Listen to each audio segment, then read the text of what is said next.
Look at this. This and is where good black belts go for he's high. going to score here, B-Mac. That is a solid pass from Rodriguez.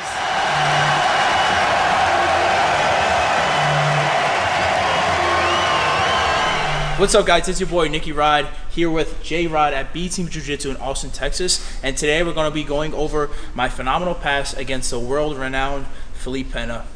So in this past ADCC, I had Felipe pulling guard in front of me.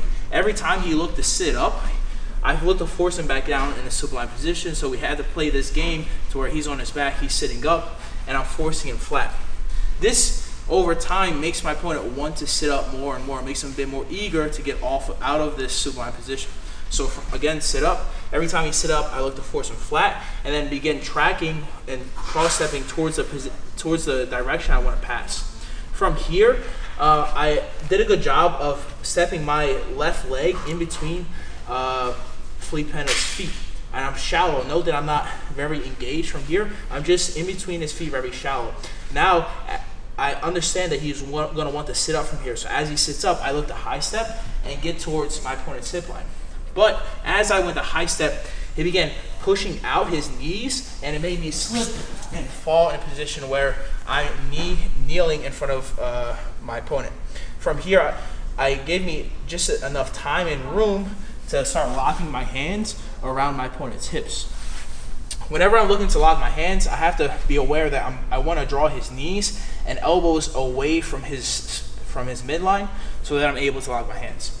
So again, forcing my opponent flat, boom, he starts sitting up, and I start high stepping towards the side I want to pass. But as I'm high stepping, he starts pushing his feet away, and it makes me kind of slip down and fall right in front of him, where I can then find myself in a decent position to lock my hands.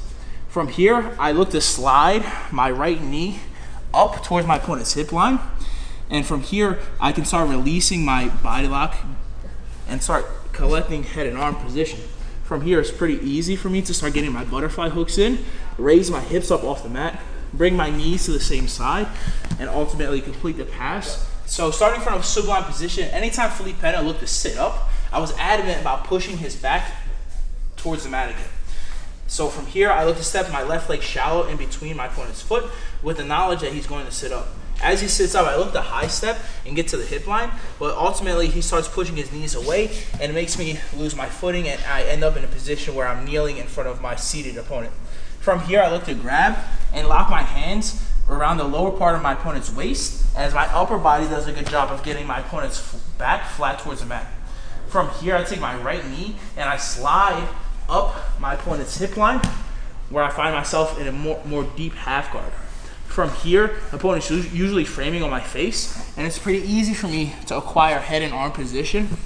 Once I'm in this more dominant head and arm position along with deep half, I take my right foot and I place my toes on my opponent's calf. I rise my hips and I bring my knees to the right side as I look to complete the pass and pin my opponent towards the mat. If you guys are interested in learning more about the Rider Lock passing technique, you can check me out on BJJ Fanatics under Nick Rodriguez, and link in bio on my Instagram at NickyRod247.